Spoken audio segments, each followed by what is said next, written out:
မင်္ဂလာပါရှင်ဒီနေ့ဟာမြန်မာအားကစားလောကနဲ့မြန်မာပြည်ဖွားတဲ့အတွက်တမိုင်းဝင်နေ့တစ်နေ့ချက်လာခဲ့ပါပြီကမ္ဘာအကြီးဆုံးကိုကန်ပညာပေါင်းစုံတိုက်ခိုက်ရေးအဖွဲ့အစည်းဖြစ်တဲ့ UFC မှာမြန်မာပြည်ဖွားချင်းတိုင်းရင်းသားလူငယ်လေးဂျော်ရှူဝါဗန်ဟာ UFC Flyweight တန်းကမ္ဘာချန်ပီယံရွှေခါးဘက်ကြီးကိုတင်းပိုက်ရယူနိုင်ခဲ့ပြီဖြစ်ပါတယ်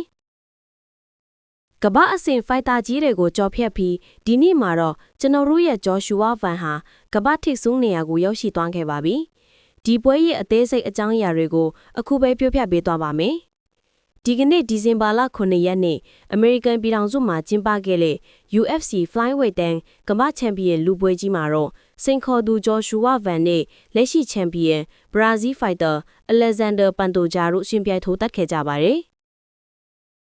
ပရိသတ်တွေကတော့ဒီပွဲဟာအကျဉ်းနဲ့ရှိလိမ့်မယ်လို့ထင်မှတ်ထားတဲ့ကြပေမဲ့တကယ်တမ်းပွဲဆလိုက်တဲ့အချိန်မှာတော့ရလဒ်ဟာမယုံနိုင်စရာကောင်းလောက်အောင်မြန်ဆန်ခဲ့ပါတယ်။ပထမအချီစက္ကန့်ပိုင်းလေးအတွင်းမှာပဲဂျော်ရှူဝါဗန်ရဲ့ပြင်းထန်တဲ့တိုက်ခိုက်မှုတွေကြောင့်ပြိုင်ဘက်ချန်ပီယံကြီးအလဲထုတ်ခံလိုက်ရပါတယ်။ဒီပွဲမှာထူးခြားတာကတော့ဂျော်ရှူဝါဗန်ရဲ့တိုက်ခိုက်မှုကြောင့်ပြိုင်ဘက်ပန်တိုဂျာဟာလက်ကျိုးသွားခဲ့တာခက်ပါတယ်။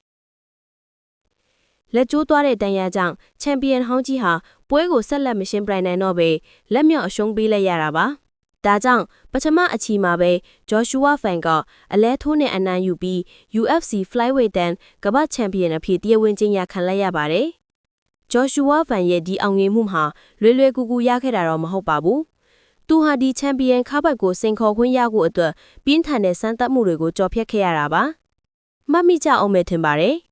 ပြီးခဲ့တဲ့ဇွန်လ29ရက်နေ့ကျင်းပတဲ့ UFC 318ပြိုင်ပွဲမှာတော့